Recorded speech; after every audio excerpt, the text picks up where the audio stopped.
नमस्कार दोस्तों, मैं हूँ राज और आप देख रहे हैं हाईवे 33। तो चलें दोस्तों आज की कहानी के सफ़र पर। दोस्तों, कभी अपने आप पर घमंड नहीं करना चाहिए और लालच से तो बहुत दूर रहना चाहिए। ये दोनों चीज़ों से जो इंसान बच जाता है ना, वो एक दिन ज़रूर सफल होता है। लेकिन जिसको लालच और घमंड आ जाए ना, ज्ञानी लोग बताते हैं कि वो ज़िंदगी में बहुत कम सफल हो पाता है। उसके साथ कुछ न कुछ ऐसी चीज़ें हो जाती हैं जो सही नहीं होती। एक कहानी जो मैं आज बताने जा रहा हूँ ना, आज की गोपाल टैक्सी ड्राइवर की, ये कहानी बिल्कुल इन पर फिट बैठती है। तो क्या हुआ था गोपाल जी के साथ में, आइए चलते हैं इनके इस कहानी में, जानने की कोशिश करते हैं गोपाल जी के ही शब्दों के द्वारा। दोस्तों, मेरा नाम गोपाल है। मैं टैक्सी ड्राइवर तो कभी भी नहीं बनना चाहता था। मैं थोड़ा बहुत पढ़ा लिखा था। अब मेरा जो इरादा था कोई नौकरी करने का, सुबह जाऊं, 9 से 5 की ड्यूटी करूं और फिर अपने आराम से घर में आ जाऊं। लेकिन ऐसी कोई नौकरी मुझे मिल नहीं रही थी मेरे शहर में। और तब मैं अपने बहनों यानी जीजा के पास दूसरे शहर महाराष्ट्र में पहुंच चुका था। वो साल था 2005 का। मेरा इरादा वहाँ पर टैक्सी ड्राइवर बनने का नहीं था। मेरा इरादा तो वही 9 से 5 वाली ड्यूटी करना था। लेकिन जब वहाँ पहुँचे तो जीजा जो मेरे थे ना, वो टैक्सी चलाने का काम करते थे और एक ज़माने में वो दूसरे के पास नौकरी किया करते थे। लेकिन आज उनके पास में 5-5 खुद की अपनी टैक्सी हैं। अब वो टैक्सी नहीं चलाते, टैक्सी के लिए अपना ड्राइवर रखे हुए हैं। जब मैं वहाँ पहुँचता हूँ, उनका ठाट बाट देखता हूँ, उनका घर देखता हूँ, तो मन एकदम अलग सा हो जाता है कि एक टैक्सी ड्राइवर इतना पैसा, इतना धन अर्जित कैसे कर सकता है। मैं सोच में पड़ जाता हूँ। जब वहाँ पहुँच करके मैं अपना समस्या अपने जीजा को बताता हूँ, कहते हैं कोई बात नहीं, काम मिल जाएगा।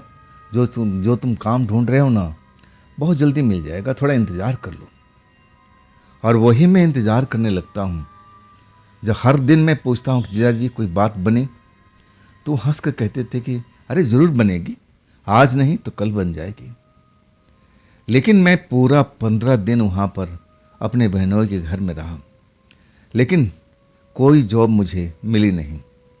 तब मेरा मन खट्टा हो गया था।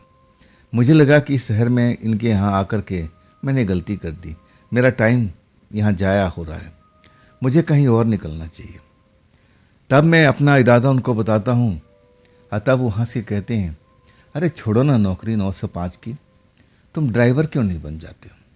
और वैसे मैं ड्राइवर था, मेरे जो पिता थे वो भी ड्राइवर थे और मैं भी ड्राइवरी सीख रखा था। मैंने कहा कि नहीं नहीं, मुझे ड्राइवरी नहीं बनना है, मुझे अब टैक्सी नहीं चलाना है। क्योंकि मैं जानता था उनके पास 5-5 टैक्सी है और ड्राइवर की कमी उनके पास में रहती ही है। कोई ना कोई ड्राइवर छुट्टी मार लेता है, तो उनको ड्राइवर ज़रूर चाहिए था। मैं उनका इरादा भांप लिया था। तब हंस के कहने लगे कि देखो गोपाल, मैं भी तुम्हारी तरह था। मैं भी तुम्हारी तरह भटकते हुए अब इस शहर में आ गया था। मैं भी तुम्हारी तरह 9 से 5 की ड्यूटी करता था, लेकिन उसमें हमारा घर परिवार चल नहीं पा रहा था। तभी मेरे एक दोस्त ने बताया कि तुम टैक्सी ड्राइवर बन जाओ और देखना तुम्हारी ज़िंदगी बदल जाएगी। देख लो आज मैं देखो कितना बदल चुका हूँ। कहाँ मैं दूसरे के लिए नौकरी करता था, आज मेरे 5-5 टैक्सी हैं। देख लो इतना बड़ा घर है, बैंक बैलेंस है, सब कुछ है, भगवान का दिया हुआ। मेरा मन बदलने लगता है कि आखिर जीजा जो कह रहे हैं सच तो बात है, क्यों ना एक बार ट्राई किया जाए। अब मैं उनकी बात को मान लेता हूँ। लेकिन अब नंबर आती है टैक्सी की, तो टैक्सी उनकी खाली नहीं थी। तब जीजा मुस्कुराते हुए कहते हैं कि तुम चिंता मत करो, मैं तुम्हारे लिए टैक्सी का इंतज़ाम नया कर दूंगा, लेकिन कुछ दिन थोड़ा रुकना पड़ेगा। ऐसा करो, एक टैक्सी है जो मेरे पास में रात को खाली मिलती है, पहले तुम रात को ट्रायल क्यों नहीं करते। रात में शहर को देखो, घूमा फिरो, रास्ता की जानकारी लो, और फिर देखना इसमें भी तुम अच्छा कमाओगे। मैं उनकी बात को मान लिया था। अब मैं मन ही मन अब एक तरह से खुश हो गया कि चलो आजमाते हैं अपने किस्मत को, क्या पता मेरी भी किस्मत मेरे जीजा की तरह हो जाए। यही सोच समझ करके मैं टैक्सी ड्राइवर बन चुका था। रात की मैं काम करने लगा, टैक्सी लेकर के निकल जाता रेलवे स्टेशन और उसके आसपास के हॉस्पिटल के पास में। मैं रेलवे स्टेशन और पास के एक हॉस्पिटल था, वहाँ पर अपना टैक्सी लगाया करता था और रात को सवारी मिल भी जाती थी। स्टार्टिंग में मुझे लग रहा था कि मैं कमा नहीं पाऊँगा, लेकिन मेरा जो काम था ना, अब चल पड़ा था। मेरा जो टैक्सी जो पहिया थे वो चल रहे थे, आमदनी हो रही थी। अब मैं बड़ा खुश था। हर रोज़ उसी जगह पर पहुंच जाता और सुबह के 4 बजे तक मैं टैक्सी चलाता रहता था। आसपास के कोई ना कोई अब हमें कस्टमर मिल ही जाते थे जो टैक्सी का इस्तेमाल करते थे। अब मेरी जो कमाई थी अब शुरू हो चुकी थी। मुझे लगा कि मेरे जो जीजा हैं सही कह रहे हैं। और इसके बाद जो मुझे लत लगी ना, मैं बता ही नहीं सकता। मैं एक दिन छुट्टी करके बैठ गया था और तब मुझे उस चीज़ का अब महसूस हुआ। लालच किसके कहते हैं, लालच होती क्या है। मुझे तो टैक्सी चलाने का लत लग गया था। मुझे लगा कि मैं नए नए सवारियों से मिलता हूँ, बातचीत करता हूँ और पैसा तो मिलता ही रहता है। मुझे घर में बिल्कुल अच्छा नहीं लग रहा था। और तब मुझे लगा कि वाकई में जो एक बार टैक्सी चलाने लगता है ना, वो और कोई काम कर ही नहीं सकता। मुझे उस रात उस चीज़ की मुझे एहसास हो चुका था। खैर, मैं अगले दिन से प्रॉपर अपना काम पर जा रहा था। आमदनी मुझे हर रोज़ होती थी। जो भी आमदनी होती थी मैं अपने जीजा को दे देता था, जमा करा देता था। हाँ, जीजा भी कहते थे कि स्टार्टिंग तुम्हारा बिल्कुल सही है, देखना तुम एक दिन आगे और बढ़ोगे। लेकिन उनका मैं मतलब समझ नहीं पाता था। इसमें मुझे कौन सा प्रमोशन होना था। मैं तो ड्राइवर था, ड्राइवर ही रहूँगा। हाँ, हो सकता है कि प्रमोशन ये हो कि मैं कोई टैक्सी खरीद लूँ, इससे ज़्यादा तो हो ही नहीं सकता था। लेकिन उनकी बात को मैं बिल्कुल जो मतलब था ना, मैं समझता नहीं था। जो मुझे वो बताते थे कि देखना एक दिन तुम बहुत आगे बढ़ोगे। खैर, अब सर्दी आ चुकी थी, सर्दी का मौसम अब स्टार्ट हो चुका था। थोड़ा बहुत ठंड भी लगता था, तो मैं भी अपना थोड़ा सा ऐसे कपड़े लेकर के अब जाया करता था। अब एक जगह पर जहाँ मैं पार्किंग किया करता था, जहाँ अपने टैक्सी लगा करके इंतज़ार करता था कि सवारी आएगी, उसी जगह पर रात का करीब 11 बज चुका था। आज मुश्किल से मैंने 2 सवारी को आसपास के इलाके में छोड़ दिया था। इतनी आमदनी नहीं हुई थी जितना मैं हर रोज़ किया करता था। मुझे लगा कि हर रात वो थोड़ी ऐसा होता है। चलो, आज कम ही कमाई हुई, कोई बात नहीं। अभी भी कौन सी रात गई हुई है, अभी भी तो रात बाकी है। हो सकता है कि कोई एक ही कस्टमर मिल जाए, उससे मुझे डबल इनकम हो जाए। इंतज़ार में था।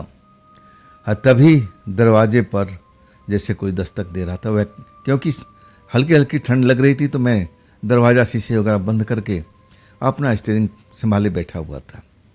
नींद भी हल्की फुल्की लग रही थी। दरवाजे पे जब खटखट होता है ना, तब मुझे लगा कि हाँ, अब तो सवारी आ गई है।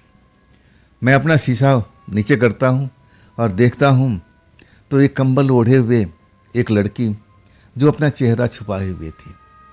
उसका अगर लंबे लंबे बाल नहीं होता ना, तो मैं पहचान ही नहीं पाता कि वो लड़का है या लड़की है या क्या है। तब मुझे लगा कि ज़रूर ये हॉस्पिटल की पेशेंट वगैरह होगी और ये इसको कहीं छोड़ना है। मैं उससे पूछता हूँ कि हाँ जी मैडम जी, कहाँ जाना है। तब वो कहती है कि पुरानी कोठी। मैं पुरानी कोठी का नाम नहीं जानता था। नया जो था इस एरिए में, अभी ऐसे कई जगह थे जो मुझे पता ही नहीं था। मैं उससे कहने लगा कि देखो जी, छोड़ तो दूंगा, लेकिन मुझे रास्ते की जानकारी नहीं है, क्योंकि अभी कुछ ही महीने हुए मुझे इस जगह पर ड्राइवरी करते हुए। तब वो लड़की कहने लगी, बाहर ठंड है, क्या मैं अंदर बैठ के बात कर सकती हूँ। मैं बोला हाँ हाँ, अंदर आ जाइए ना, आप बाहर क्यों हैं।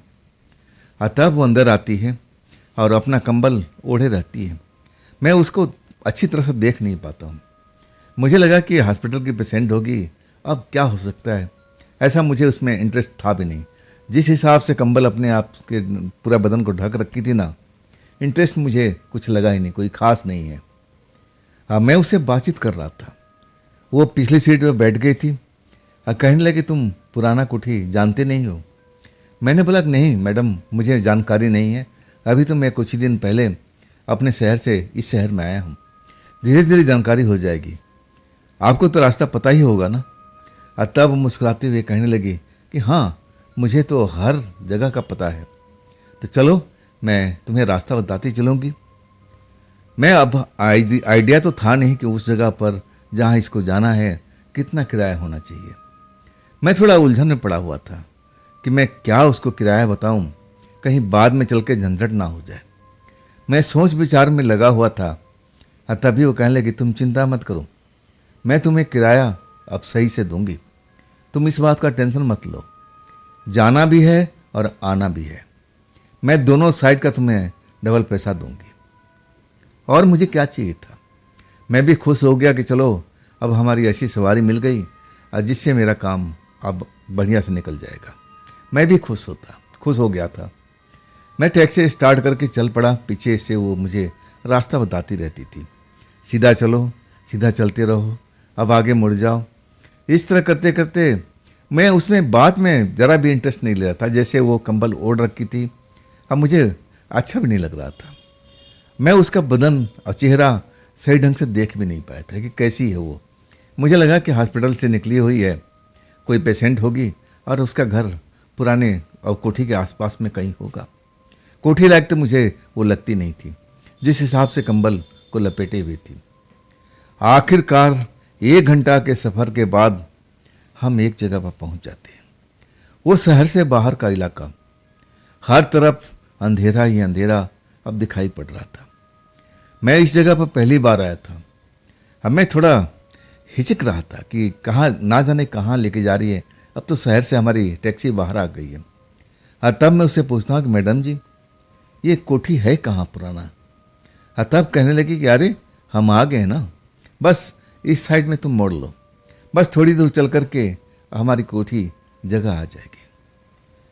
मैं उसकी हैसियत देख रहा था और कोठी कोठी बार बार बोल रही थी। मुझे अब ऐसा नहीं लगने लगा कि ये कोठी के हैसियत वाली होगी। लेकिन जब बोलती है कि गाड़ी रोको, मैं गाड़ी रोक देता हूँ। आसपास में ऐसे ही पूरा अंधेरा हुआ पड़ा, ऐसी सुनसान जगह थी। वहाँ कोठी कहाँ है? मुझे तो कोई ऐसी कोठी, ऐसी बंगला कोई नज़र नहीं आ रहा था। मैं अब पीछे मुड़कर देखने लगा और तब वो कंबल समेट करके गोल करके और हमारी टैक्सी के सीट पर रख रही थी। पहली बार मैं उसको चमकता हुआ ड्रेस देखा। जो कोई अच्छे क्लब में जा रहा हो, कोई पार्टी में जा रहा हो, उस तरह का ड्रेस अब पहन रखी थी। चमकता हुआ ड्रेस और ऊपर से कंबल से अपने आप को ढक रखी थी। जब कंबल समेट कर रखती है ना, तब मैं उसको देखते रह जाता हूँ। अरे ये तो कुछ और निकली। कंबल में तो मैं समझा था कोई पेशेंट है, कोई ऐसे ही है, लेकिन ये देखो ना, जवान लड़की है, इतना सुंदर कपड़े पहन रखी, चमकता हुआ, और देखो कितनी सुंदर भी है। मैं उसको देख करके हैरान हो जाता हूँ। वो मुझे देखती है और मुस्कुराती है और कहती है, क्या है, पीछे मुड़ मुड़ के क्या देख रहे हो? मैं झेंप जाता हूँ, फिर आगे की तरफ देखने लगता हूँ। तब वो हंसती है, कहती है कि इस जगह से आगे कहीं भटकना मत, अपनी टैक्सी को यहीं पर रखना। हाँ, मैं 1-1.5 घंटे में लौट के आती हूँ। हाँ देखो, तुम्हें कोई ले जाने की कोशिश करे ना तो उसके साथ जाना भी मत। ये जगह ज़रा ऐसा ही है, यहाँ पर समझ रहे हो मैं जो बात कर रही हूँ। मुझे लगने लगा कि मैं कहाँ आ गया हूँ भाई, किस जगह पर आ गया हूँ। यहाँ पुरानी कोठी, लेकिन कोठी है कहाँ? मैं तो एक सुनसान जगह पर खड़ा था। अब जो मेन रोड था उससे लगभग 500 मीटर अंदर जो सड़क अब ना जाने कहाँ की तरफ जा रही थी, पतली सड़क पर। और वहाँ मुझे आसपास में ऐसी कोई कोठी, बंगला कोई भी नज़र नहीं आ रहा था। जब वो लड़की मुझे बोलने लगी कि यहाँ से कहीं उठ के जाना नहीं, कोई बुलाए तो उसके साथ मत जाना, मेरी टैक्सी में इंतज़ार करना, मैं 1-1.5 घंटे में लौट के आ जाऊँगी। मैं हिचकने लगा।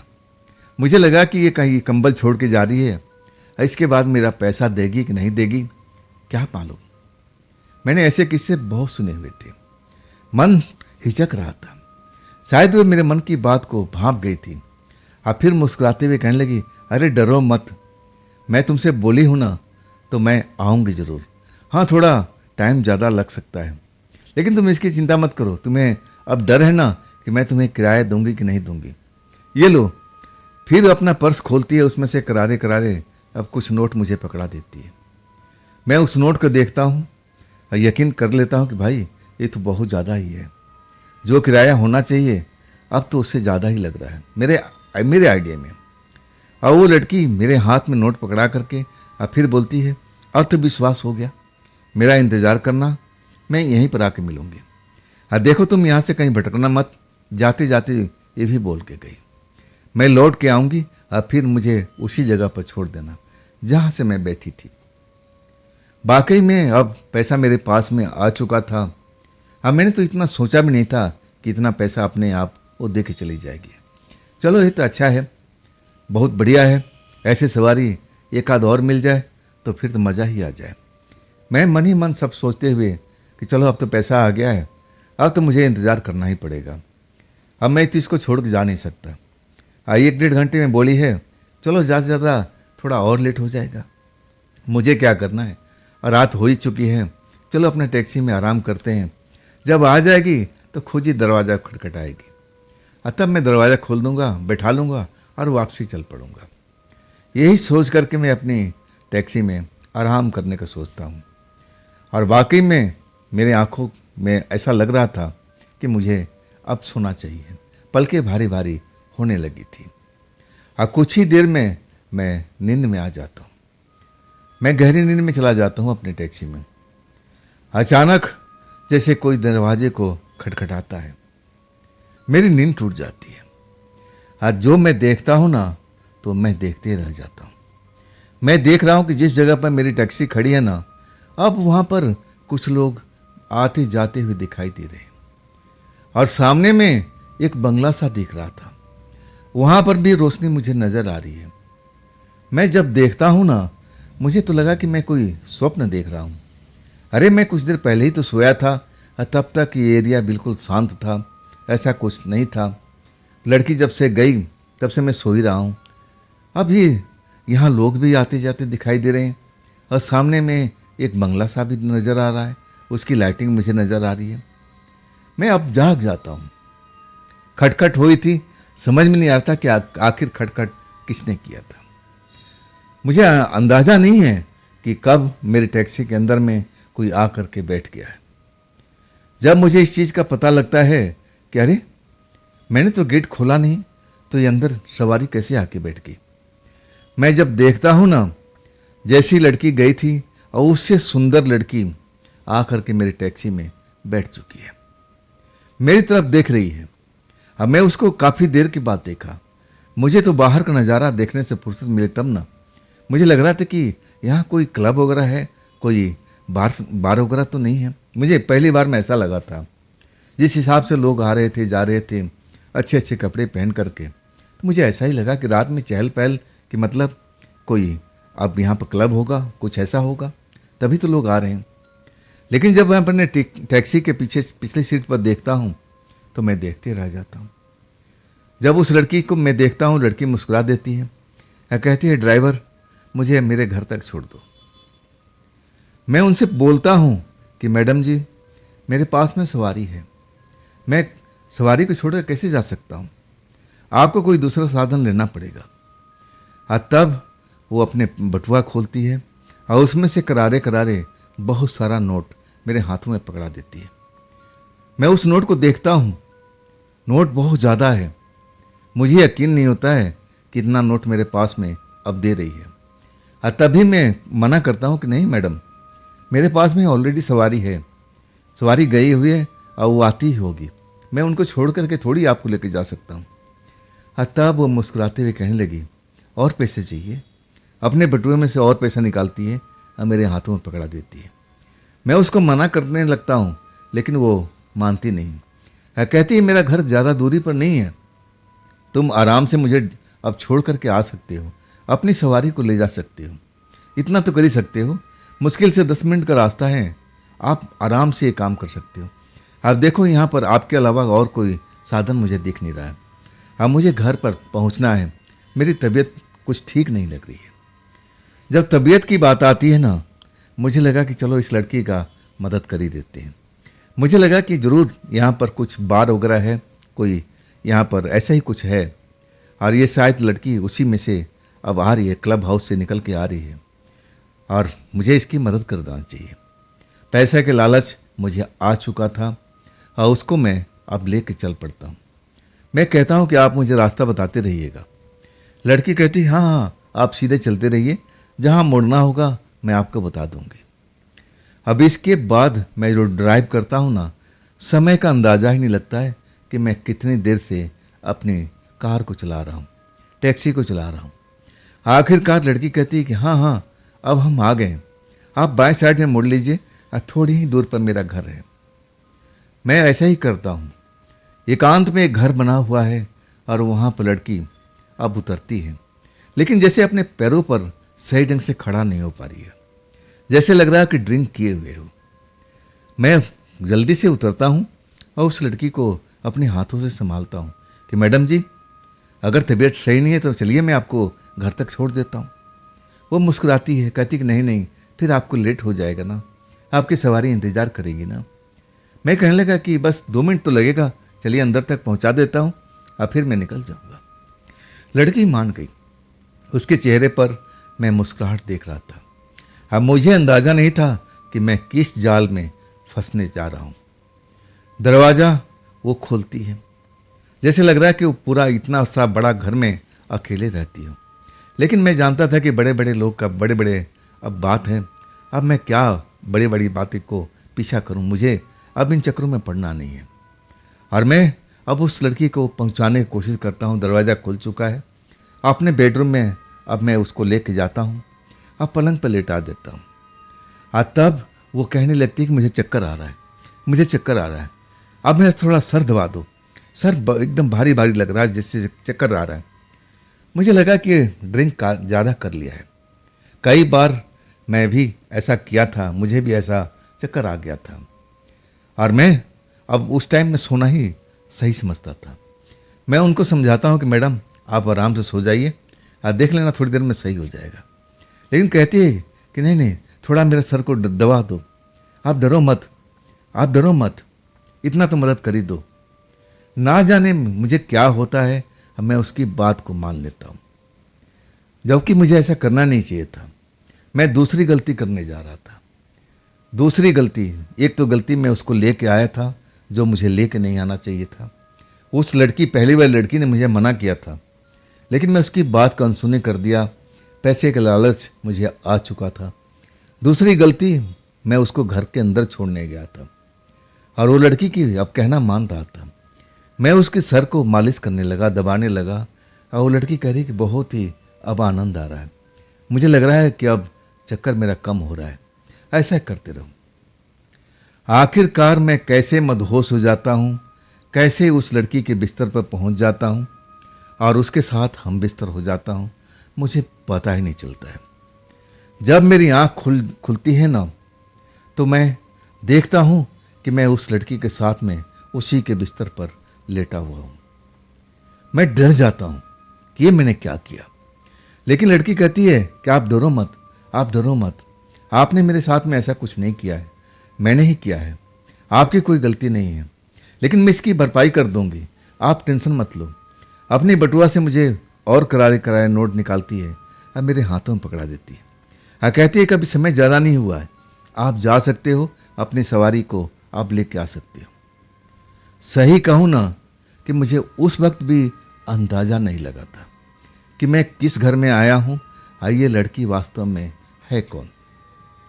मैं बिल्कुल लालच में फंसा हुआ था। मुझे लगा कि अरे वाह, आज तो मेरी लॉटरी लग गई, लड़की की लड़की मिल गई, सुंदर लड़की, और ऊपर से इतना सारा धन, और मुझे क्या चाहिए।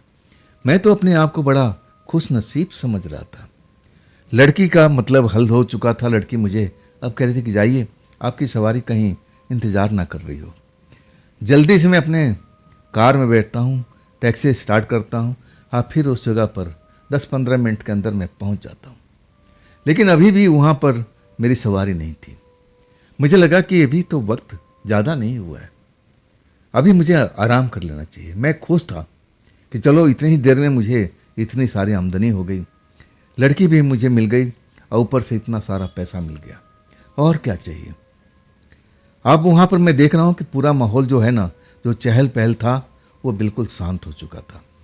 सामने एक बंगला दिख रहा था और उसकी जो लाइटें थी ना अब मध्यम हो गई थी। जो तेज चमक पहले आ रही थी वो एकदम धीमी पड़ गई थी। अब चहल पहल भी नहीं था, वहाँ लोग आ भी नहीं रहे थे ना जा रहे थे। अब मैं अपने टैक्सी में आराम करने लगता हूँ कि अभी समय है, अब मेरी जो कस्टमर है यानी मेरी सवारी है अब आ जाएगी, इसके बाद हम चल पड़ेंगे। मैं सो जाता हूँ। अब फिर दरवाजे पे खटखट होती है और तब मेरी नींद खुलती है। हाँ, तब वही लड़की जो मेरी पहली सवारी थी वो कह रही है अब दरवाज़ा तो खोल दो। हाँ, तब मैं दरवाज़ा खोलता हूँ। अब मेरी टैक्सी के पिछली सीट पर बैठ जाती है। फिर जैसे ही बैठती है वो कंबल को अब लपेट लेती है। जब मैं इसका रवैया देखता हूँ तो मुझे समझ में नहीं आता। खैर, मुझे क्या करना है, बड़े घर की अब लड़की है, अब अपना भेष वगैरह बदल के घर से निकलती होगी। मुझे इसमें अब कोई बुरा भी नहीं लगा कि भाई अब इनके चौचले समय अब क्या करना है, मुझे तो अपना काम करना है, मुझे पैसे कमाने से मतलब है। और आज तो मैं बेहद ज़्यादा ही खुश था। उस लड़की के अब मैं ठिकाने पे छोड़ने जाता हूँ। जब आधा रास्ता पहुँच जाता हूँ तब वो लड़की कहती है कि ड्राइवर जी, आपकी टैक्सी में कोई और बैठा था क्या? मैं डर गया क्योंकि वो डबल किराया दी थी। मैं ऐसे ही बोल देता कि नहीं नहीं, ऐसी कोई बात नहीं है जी।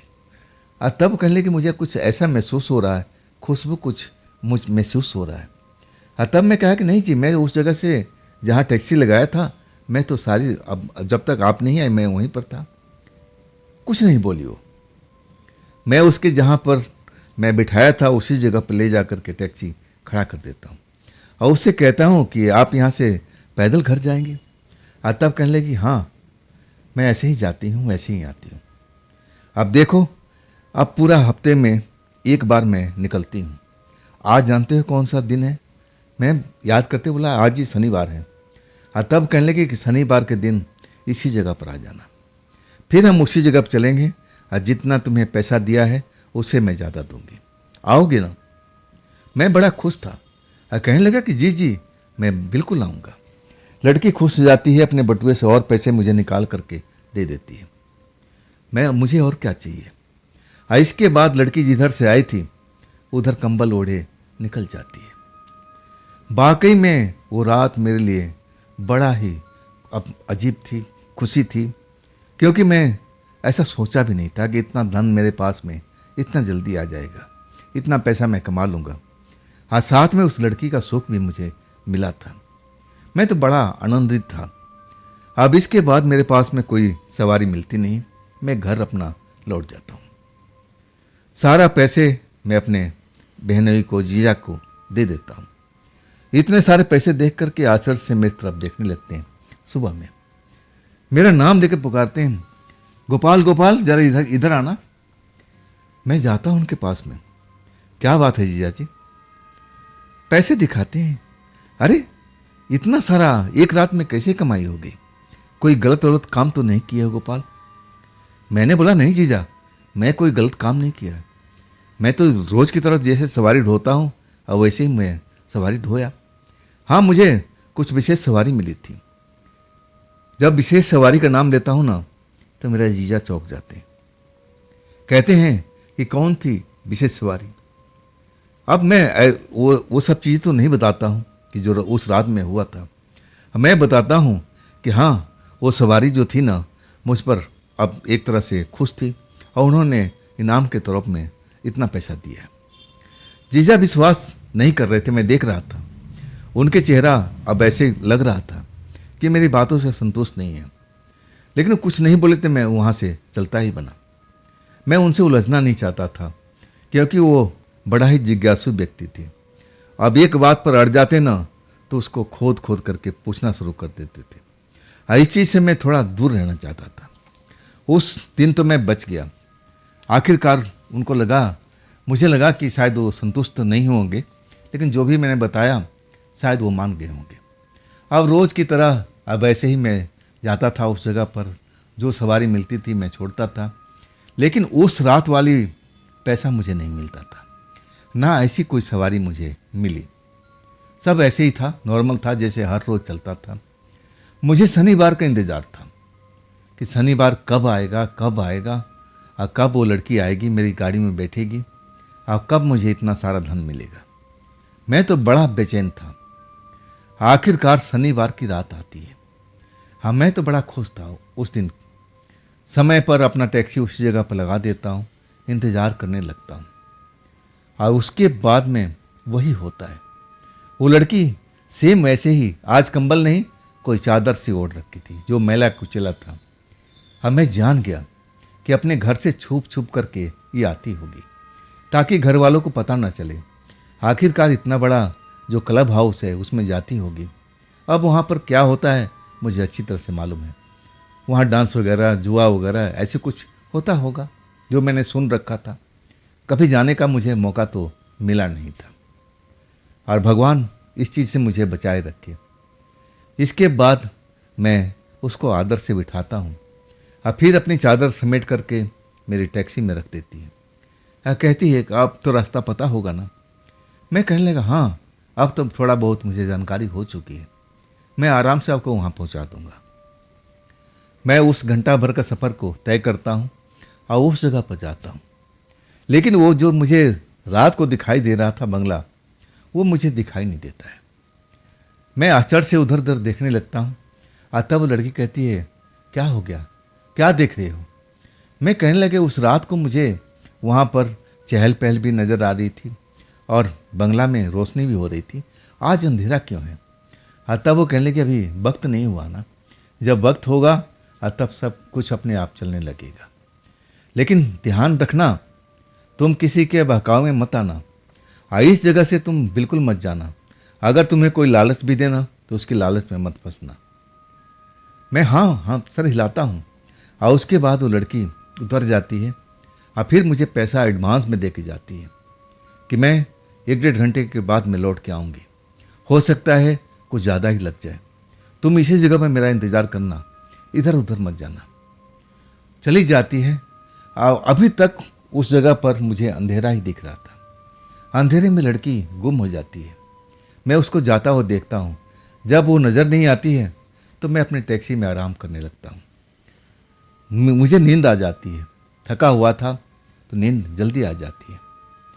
आखिरकार जब तक मेरे खिड़की पर कोई दस्तक देता है तब मेरी आँख खुल जाती है। वही रात वाला नज़ारा जो पिछले शनिवार को मैंने देखा था, वैसी चहल पहल वहाँ पर नज़र आ रही है। लड़के भी जा रही हैं, लड़कियाँ भी जा रही हैं, बुजुर्ग भी जा रहे हैं, सब अच्छे अच्छे कपड़े पहन करके। और वो जो बंगला था ना, आगे का हिस्सा चमकता हुआ नज़र आ रहा था, जैसे वहाँ पर रोशनी की गई हो। हाँ, जब पीछे देखता हूँ तो वही लड़की जो मुझे रात को मिली थी, जिसके साथ में अब कुछ पल बिताया भी था, वही लड़की मेरी टैक्सी में सवार मिलती है पिछली सीट पर।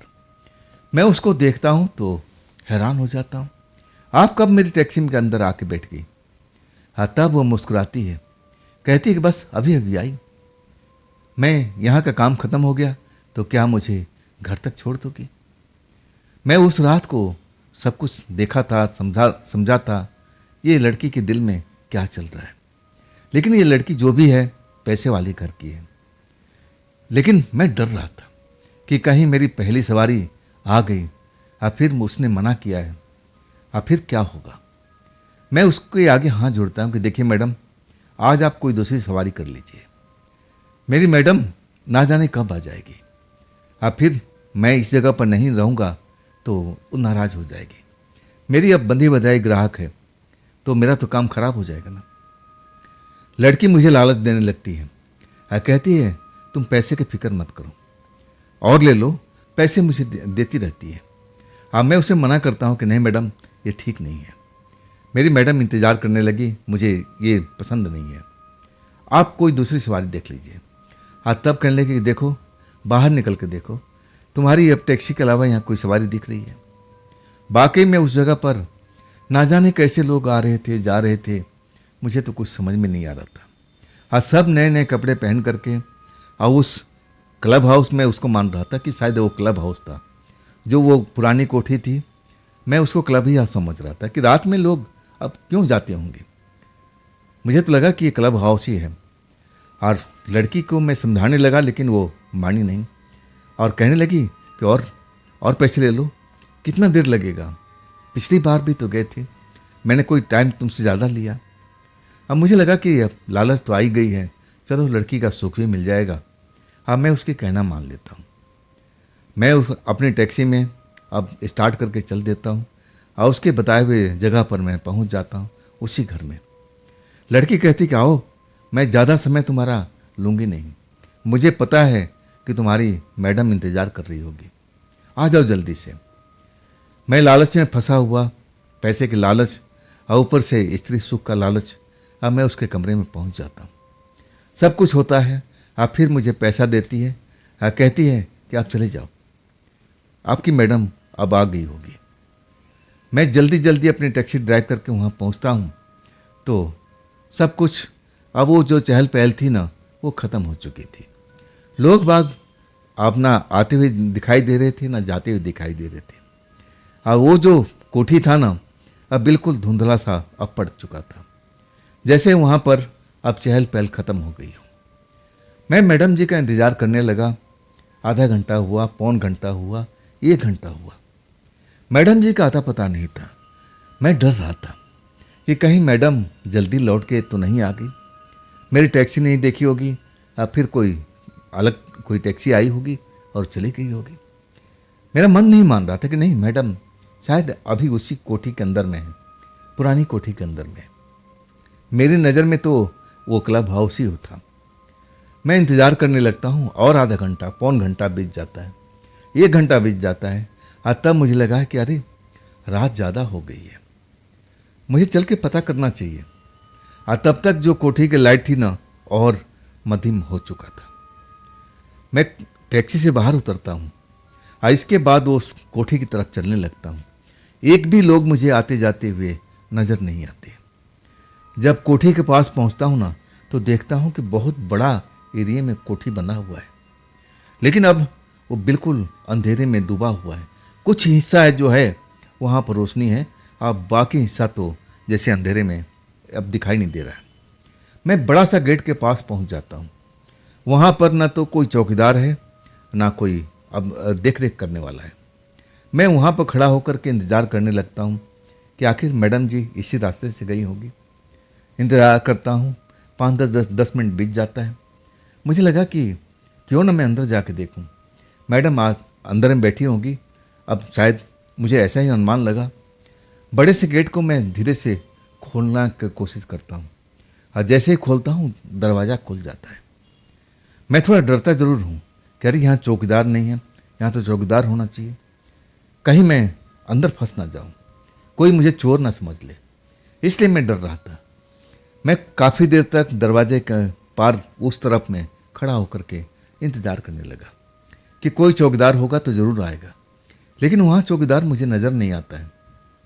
तब मेरी हिम्मत बढ़ती है और फिर मैं अंदर की तरफ जाने लगता हूँ। जब अंदर जाता हूँ ना, वो कोठी तो बड़ा विशाल दिखती है, बड़ा सा गलियारा अंदर की तरफ जाता हुआ दिख रहा है और उसमें बहुत सारे एक लाइन से, जैसे होटल के कमरे होते हैं ना, उस तरफ से कमरे बने हुए थे। और जो कारपेट बड़ा महंगा वाला बिछा था, खुशबू भी आ रही थी। अब इतना बड़ा एरिया में आखिरकार हमारी जो सवारी मैडम थी किस कमरे में होगी, मुझे इसकी जानकारी नहीं है। मुझे लगा कि चलो पहले कमरे में देखते हैं, शायद कोई ना कोई मिल जाएगा, अब मुझे बता ही देगा। मैं पहले कमरे को, दरवाजे को धकेलता हूँ, दरवाज़ा खुल जाता है, लेकिन अंधेरा होता है, उसमें मैं देख नहीं पाता हूँ। इतने अंधेरे में इंसान कैसे हो सकता है। दूसरे दरवाजे पाता हूँ, उसमें भी अंधेरा होता है। तीसरे पर, चौथे पर, इस तरह करते करते 7वें दरवाजे तक मैं पहुँच जाता हूँ। 7वें दरवाज़ा धकेलता हूँ ना, तो अंदर चकाचौंध रोशनी मुझे दिखाई देती है। वहाँ पर कई लोग मुझे बैठे हुए दिखाई दे रहे हैं, जैसे एक बड़ा सा हॉल है, अब कुर्सी टेबल लगी हुई है और वहाँ पर लोग शायद कुछ खेल रहे होंगे, मुझे ऐसा अंदाज़ा लगता है। रोशनी काफ़ी तेज थी, आंखें चुंधिया देने वाली रोशनी थी। मैं दरवाजे के अंदर पहुंच जाता हूँ। सब अपने अपने जैसे टेबल पर अब मस्त हैं, किसी को अब किसी से लेना देना नहीं है, ऐसा मुझे लग रहा है। मेरी तरफ कोई नज़र उठा करके देखता नहीं है। मैं बहुत सारे टेबल के आसपास से अब गुजरता हूँ, लेकिन हमारी सवारी वाली जो मैडम थी वो नज़र नहीं आती है। मुझे लगा कि नहीं, ये मेरा अंदाज़ा बिल्कुल सही निकला। ये क्लब हाउस है, यहाँ पर लोग मनोरंजन करने के लिए आते हैं। यहाँ तो मैडम दिख नहीं रही है। इसके बाद उस कमरे से बाहर निकल आता हूँ और 8वें दरवाज़ा पर पहुँच जाता हूँ, लेकिन वहाँ पर भी अंधेरा दिखता है। अब तो और भी कमरे थे, एक एक करके कमरा खोलते जाता हूँ, लेकिन और बाकी कमरे भी अंधेरे में डूबा हुआ दिखता है। और तब मुझे कुछ म्यूजिक सुनाई पड़ता है, जैसे लग रहा है कि आसपास में ऐसा कोई कमरा है जहाँ पर डांस वगैरह चल रहा है। हाँ, मैं उस म्यूजिक को सुनते हुए आगे बढ़ते रहता हूँ। आखिरकार एक दरवाज़ा के पास जाके खड़ा हो जाता हूँ, जिसके अंदर से मुझे हल्की फुल्की म्यूजिक सुनाई दे रही है। मुझे लगा कि शायद इस कमरे के अंदर हमारी सवारी वाली मैडम हो सकती है। मैं दरवाज़ा को पुश करता हूँ और जो देखता हूँ ना, तो मेरा अंदाज़ा बिल्कुल सही निकलता है। अंदर जैसे बड़े बड़े स्पीकर लगे हुए हैं, अब लाइट रंग बिरंगी लगी हुई है और वहाँ पर लड़के लड़कियाँ डांस कर रही हैं। एक जैसे कपड़े में, सफ़ेद रंग का कपड़ा पहन रखे हैं और अपने आप में अब एकदम मग्न हैं, जैसे दिन दुनिया से उनको कोई मतलब नहीं है। जोड़े जोड़े में डांस हो रहा है। मैं वहाँ जा कर के अब अपनी सवारी मैडम को देखने की कोशिश करता हूँ, लेकिन वो नज़र नहीं आती है। अचानक एक लड़की जो अकेले बैठी होती है अब मेरी तरफ आ जाती है, मेरे हाथ को पकड़ती है। हाँ, तब मैं कहता हूँ, अरे अरे मैं ड्राइवर हूँ। हाँ, तब कहती, क्या हुआ ड्राइवर हुए तो? इस कमरे में जो भी आता है ना, अब कोई ना कोई काम ही तो करता होगा। कोई क्लर्क होगा, कोई अफसर होगा, कोई ड्राइवर होगा, कोई चपरासी होगा। चलो कपड़े चेंज करो और मेरे साथ में डांस करो। वाकई मैं उस लड़की को समझाने की कोशिश करता हूँ कि नहीं नहीं, मैं तो अपनी सवारी को ढूंढने के लिए आया हूँ। हाँ, तब कहने लगी, अभी बहुत रात बाकी है, सवारी तुम्हारी मिल जाएगी, लेकिन अब यहाँ आए हो तो इस जगह का आनंद उठाओ, मेरे साथ डांस करो। मैं मना करने लगा और तब मुझे पैसे की लालच देने लगी। मुझे अपने बटुए में से खोल खोल करके और करारे करारे नोट देने लगी। कुछ देर मेरे साथ डांस करो और फिर तुम निकल जाना। मैं लालच में फिर फंस गया था। मैं तो अपनी सवारी मैम को ढूंढने के लिए आया था, लेकिन यहाँ तो कुछ मामला ही अलग निकला। लड़की मुझे सफ़ेद ड्रेस ला के देती है। आज जैसे ही मैं ड्रेस पहनता हूँ ना, मैं अपने आप को भूल जाता हूँ। मुझे लगता है कि मैं तो अलग दुनिया में आ चुका हूँ। मैं इस दुनिया का हूँ ही नहीं। मुझे अब किसी से कोई मतलब नहीं है, ऐसा मैं अपने आप को महसूस करता हूँ। मुझे लगता है कि हाँ, ये जो लड़की है ना, ये मेरी पत्नी है। मैं इसके साथ में रात गुजार रहा हूँ, डांस कर रहा हूँ, ऐसा ही मुझे फीलिंग होती है। कब तक मैं डांस लड़की के साथ करता रहता हूँ, मुझे खुद भी अंदाज़ा नहीं होता है। जब एक आवाज़ सुनाई पड़ती है ना, तब जैसे मैं चौंक के अब रुक जाता हूँ, डांस करना बंद कर देता हूँ। वो आवाज़ थी उसी लड़की की, सवारी मैडम की। तुम यहाँ पर पहुँच गए? मैं तुमको मना किया था ना कि अपने टैक्सी से उतरना नहीं। आप फिर उस लड़की को डांटती है, तुम्हारी हिम्मत कैसी हुई? अब मेरे बाजू पकड़ करके घसीटते हुए बाहर लेके चलती है। जो सफ़ेद कपड़ा मैंने पहन रखा था और उसको खोलती नहीं, फाड़ देती है। अब फिर मैं अपने पूरे जो ड्रेस पहन रखा था उसी में आ चुका हूँ। मेरी हाथ पकड़कर घसीटते हुए उस जगह से लेके निकलती है। कहती है, तुम्हें पता है कि तुम किस जगह पर आ गए हो? क्या ज़िंदगी से हाथ धोने का इरादा है? मैं तुमको मना किया था ना कि तुम अंदर मत आना, ना इधर उधर भटकना। क्या तुम्हारी ज़िंदगी प्यारी नहीं है? मुझे डांटती हुई अब मुझे घसीटते हुए उस कोठी से बाहर निकालती है। जब मैं कोठी से बाहर निकलता हूँ ना, तब मेरा दिमाग सही ढंग से काम करना शुरू कर देता है। कह रही, मैं कहाँ फंस गया था? जो पिछली बात है, जो लड़की के साथ डांस कर रहा था, मुझे सब कुछ याद आ गया। नहीं तो मैं अपने आप को भूल चुका था कि मैं हूँ कौन। ऐसा ही मुझ पर एक नशा सा सवार हो चुका था। कोठी से बाहर निकलते ही लड़की अभी तक मेरे हाथ पकड़ रखी अब मुझे बार बार अब डांट रही है। तुम्हें अपनी ज़िंदगी से प्यार नहीं है? मैं तुमको मना किया था ना कि अपनी टैक्सी से बाहर मत निकलना, इधर उधर किसी के झांसे में मत पड़ना। तुम्हें क्या जरूरत थी अंदर आने की? मैं आती ना कुछ देर के बाद में। चलो चलो, अब तुम्हें यहाँ पर रुकना ठीक नहीं है। तुम बहुत गलत काम कर दिए हो। अब एक तरह से खतरा मंडरा रहा है तुम्हारे सर पर। बाकी में कौन सा खतरा था, कैसा था, मुझे तो कुछ भी नहीं मालूम, लेकिन लगने लगा कि जरूर मैं कोई गलत काम कर बैठा हूँ। मैं बहुत डर चुका था। लड़की बैठती है, कहती जितना जल्दी हो सके इस जगह से निकलने की कोशिश करो, नहीं तो मैं तुम्हें बचा नहीं पाऊंगी। मैं डर जाता हूँ, सहम जाता हूँ, टैक्सी की स्पीड बढ़ा देता हूँ और आखिरकार उसी जगह पर लड़की कहती है कि अब टैक्सी रोक दो। टैक्सी से उतरती नहीं है, मेरी तरफ देखती है और मुझसे बात करती है। मुझे समझाती है कि तुमने ऐसा एक काम कर दिया है कि मैं अब बचा नहीं सकती। मैं तुम्हें उस जगह से तो निकाल के लाई, लेकिन तुम्हें झेलना पड़ेगा। अब क्या चीज़ झेलना पड़ेगा, क्या मेरे ऊपर खतरा मंडरा रहा था, मुझे कोई भी जानकारी नहीं। मैं लड़की से पूछ रहा था, डरे हुए हालत में था कि मैडम मैंने ऐसे कौन सा गलती कर दिया। मैं पूरी कहानी बताने लगा कि मैं तो आपके ढूंढने के लिए गया था। मैं वो सफ़ेद ड्रेस पहना और तभी से मैं अब अपने आप में नहीं था। जो पूरी कहानी थी और तभी वो लड़की कहने कि तुम्हें वो सफ़ेद ड्रेस पहनना नहीं चाहिए था। सफ़ेद ड्रेस अब तुमने पहन करके अपनी जान को आफत लगा दिया है। खतरा तुम पर मंडरा रहा है। हाँ देखो, तुम इस एरिया से दूर निकल जाओ। इस एरिया से जितना दूर हो जाओगे तुम फायदे में रहोगे। अगर तुम इस एरिया में रहोगे ना तो तुम पर खतरा मंडरा सकता है।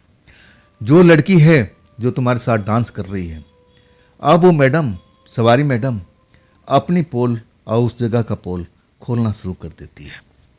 कहती है कि जो लड़की तुम्हारे साथ डांस कर रही है ना, वो कोई मामूली लड़की नहीं थी। एक आत्मा है, दोस्त आत्मा है।